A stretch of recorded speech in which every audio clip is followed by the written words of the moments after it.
Brought to you in part by Jack in the Box, Cabo Enterprises, Carrier, IT&E, East West Rental. Good morning, 913. Sergeant Paul Tapao, the Guam Police Department in the KUAM News Zoom room for our weekly crime update. Sarge, I know you guys have been working pretty hard. We were just talking during the break. Quite a number of homicides this year and just crime in general, right? So we had the beheading, the Umatic slaying, this most recent one with Matthew Metabusen. And then I believe there was a shooting in Agate also, but that wasn't a homicide, right? So you guys have definitely been keeping busy. What is it though, Sarge? Because about a year ago, I mean, everyone was locked down and crime was, God, I want to say almost non-existent, but it's not that way now. Well, as we reported with some of the issues with, some of the contributing factors or some of the, what played, right? So if you look at the Santa Rita incident with the beheading of Mr. Castro, it was attributed to, the use of drugs. And then these are some of the factors that we look into in understanding what was the motive behind the incident. And as we press with the trials and everything, and evidence will be presented in the courts, we'll be able to have a clear picture as to some of the motives behind it. But you're correct. We've seen the Santa Rita beheading. We saw the Dededo shooting in Waising Song. The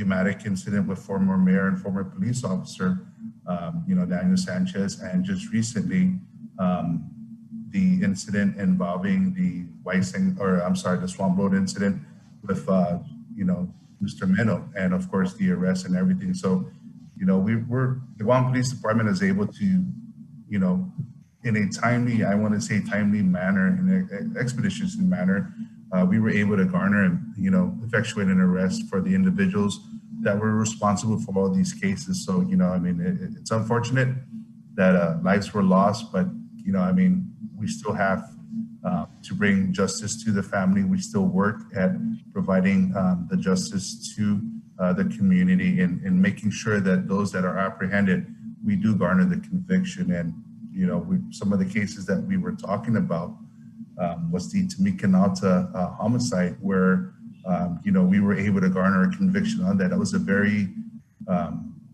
I want to say for me personally, because I do have a daughter her age, that in itself, the homicide was a horrific, incident. But, our detectives they do their due diligence, and, the track record shows that we're able to garner and secure that conviction. So, that's our ultimate goal with all these arrests, with these death investigations that get reclassified into a homicide investigation. Right. I mean, there are a couple though that stick out, Sarge, like the case of Michael Castro and Juan Uggan. Are both these cases still open?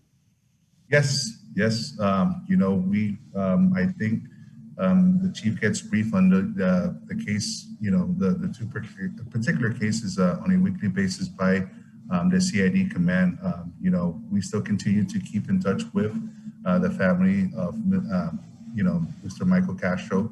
That is still classed as a missing person.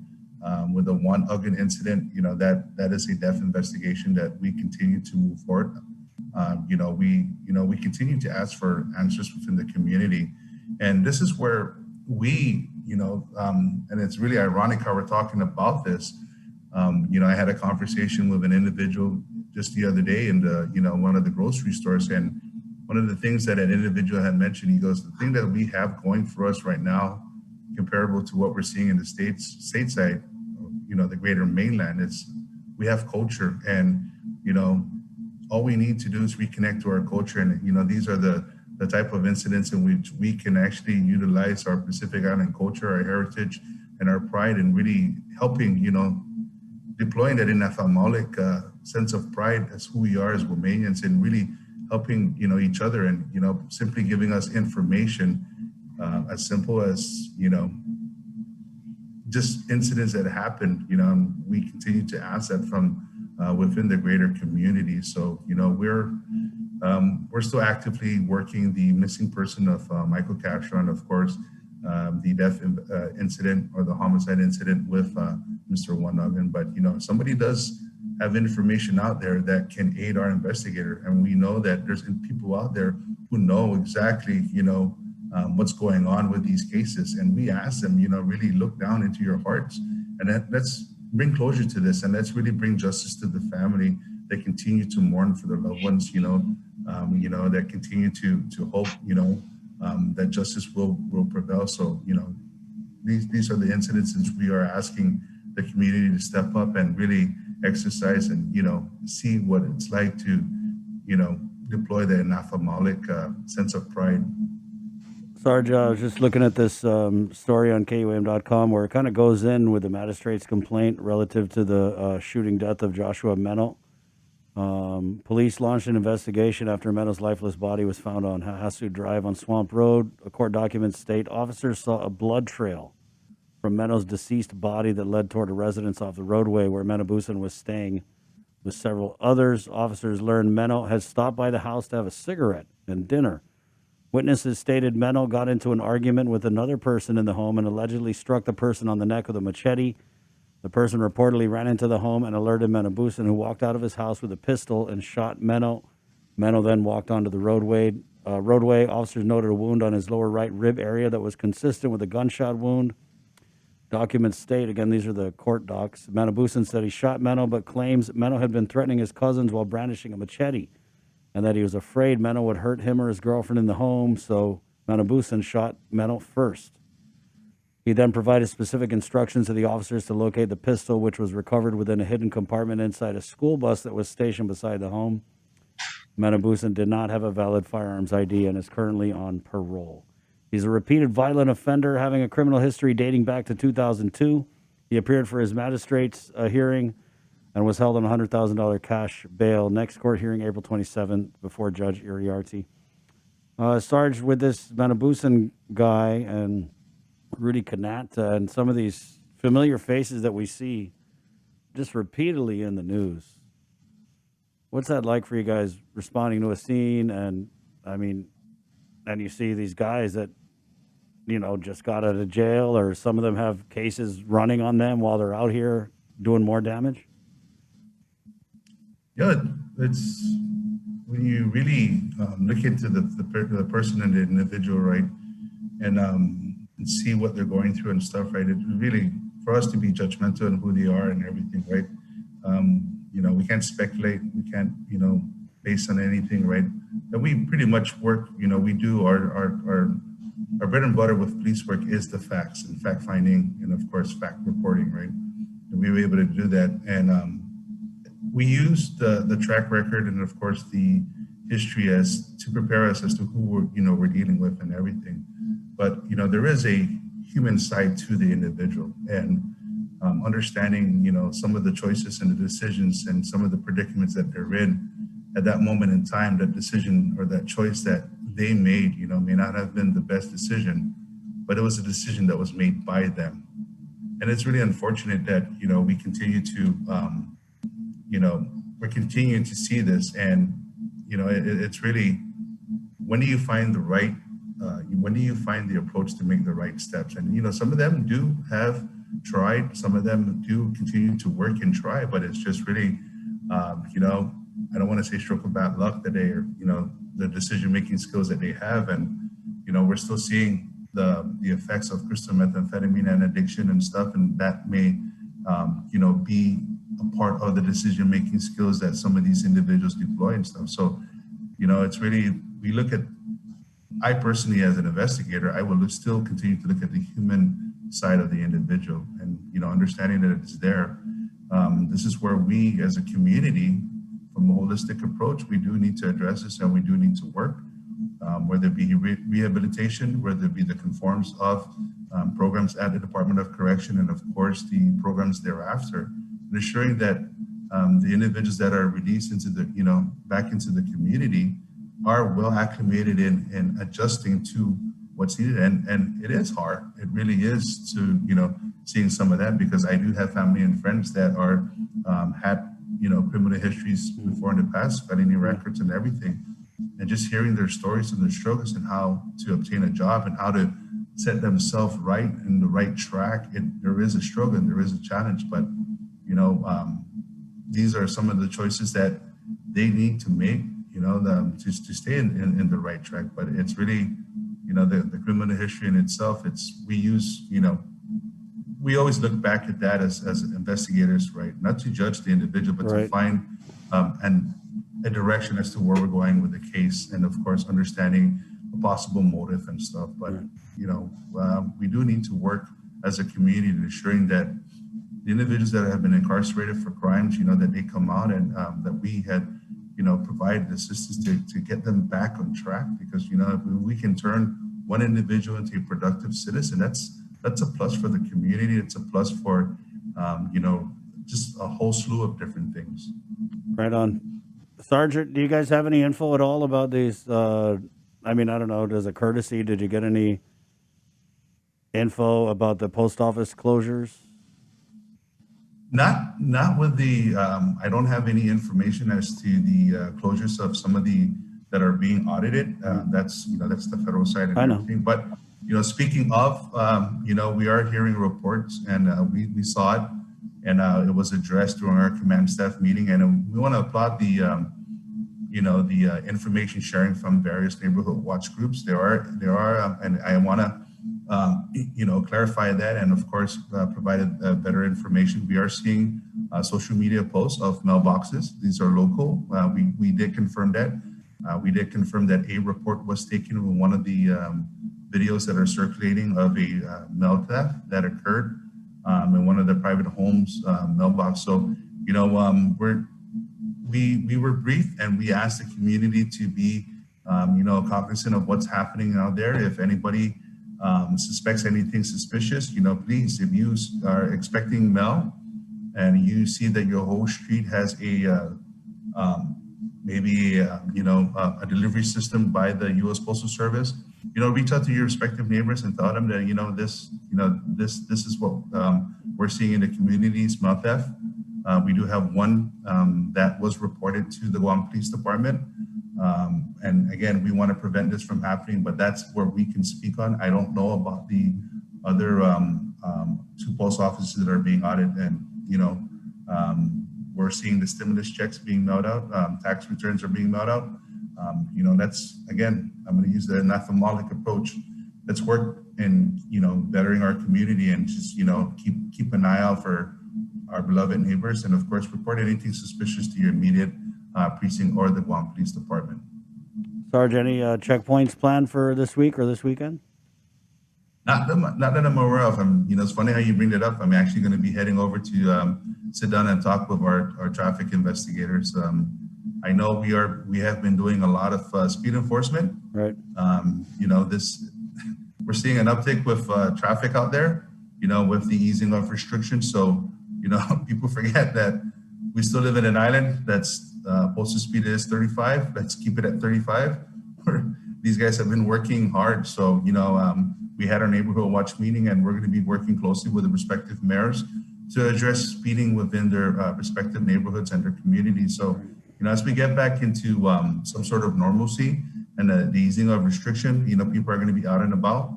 We continue to ask the community members. We're starting, the restaurants have picked up. The bars are still at 50% capacity, but the social gatherings and everything has picked up. So, people are going to be celebrating, and we ask that people celebrate responsibly.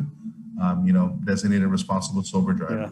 Sarge, there's a story here at KUM.com because we're talking about driving and drunk driving, and you're right. It's like driving out here, man. Did everyone forget how to drive prudently? Because you guys are rusty. But this story coming to us from KUM.com, he was allegedly drinking and speeding through a village street before crashing into a concrete pole. According to a Maggie's complaint, Samina Kiko was arrested and charged with aggravated assault as a third-degree felony with a special allegation of possession and use of a deadly weapon, a hollow block, in the commission of a felony while driving while impaired. Get a load of this, guys. Imagine this happening on your village street. On April 15th, Kiko was allegedly speeding up and down Frederico Street in Agania Heights, yelling at bystanders. He allegedly drove toward a victim, passing him by 2 feet, and then allegedly threw a cement block at him. The victim jumped back and fell on the asphalt and was struck on the leg. He then allegedly sped past the victim, lost control of his car, and crashed into a utility pole. At the scene, police noted Kiko appeared drunk with bloodshot eyes, slurred speech. He, along with his car, smelled of alcohol. Witnesses told police they saw Kiko drinking beers from a bottle and smashing them to the ground before speeding off. Yep, that was here in the Agana Heights. So, that's the crash investigator. We know that the 3,000-pound vehicle versus a 185-pound individual, it's not, you can pick who the winner is going to be in that. Yeah. And I think the special allegation, too, should incorporate the use of the vehicle as a deadly weapon. Good point. Good point. Is, the intent is there. As a crash investigator, right, we determine that crashes do happen, right? It's accidental. And, I always define the term for accident as an uncontrolled circumstances. But when you intentionally use a vehicle as a weapon to try to hit somebody, there are intentions of bad bodily harm or maybe even death. So, that's my personal take in that as a crash investigator. If you look how fast he was going for him to lose control and to collide with the utility pole, that guy was hauling. He was hauling. As a police officer, I'm pretty sure you guys have these moments where you're like, God donuts, I thought I seen it all.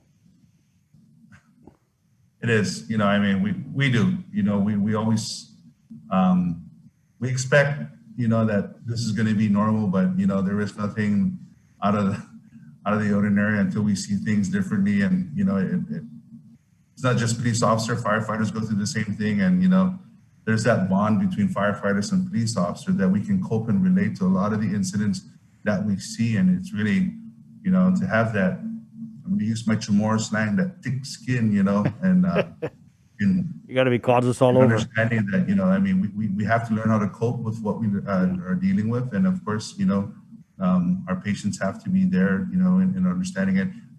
That story in itself, I want to commend the family members for assisting the Guam Police Department. They were able to detain that individual, it wasn't just the reporting person that called the police. Numerous calls that come in from family members. Yeah. So there were concerns for that part, and we want to thank family members that take. Wait, Sarge, family members of the accused or family members of the victim? I see. Okay. Family members of the accused, they were able to detain them as police while police were en route. So they stopped him from, and they were actually the ones who were trying to tell him to stop before he did all of that. Yeah. I did send a media release, and in that media release, there were family members that were pleading to the individual to stop. So please stop. We're going to be on KUAM. Stop. Yeah, Sarge. But, situational awareness, because I can't even imagine walking down the side of the road and then almost getting run over by a dude who's drunk throwing a hollow block. It's just something you don't picture in your mind happening when you leave your house to go for a walk, but it's happening. Yeah, just like the crash yesterday at in Pica's Cafe. You're sitting there in the intersection getting ready for the light to turn green, and then you see a car that end over ends right in front of you and collides with your car. It's like, wow, what do you do? These are things in which we cannot control, but this is again attributed to situational awareness. Right. That collision was caused by somebody that didn't provide sufficient clearance from the rear and collided with that vehicle, caused a 3-car collision. So it could have been worse. And it's very fortunate that minor injuries were reported from that crash. But we've seen incidents where bystanders are just caught in the wrong place at the wrong time. Right. And in deploying situational awareness. Things can happen, but it's just really in essence, it's really, we ask each individual to be responsible and really make prudent decisions and choices. Thanks, Sarge, for your time this morning. Appreciate it. Roger. Take care, man. You guys be safe. You too. Sergeant Paul Tapao, Guam Police Department. Yeah, it's crazy out here in these streets. You know what I mean? Can you imagine that, Joe, sir, walking down the road? And I seen some things. And you're just like, huh? And when these incidents happen where you get, because we work here in Hutman. And for some reason, there's just people walking around all the time. Sometimes they're drunk. Sometimes they look like they're on drugs. And you kind of just like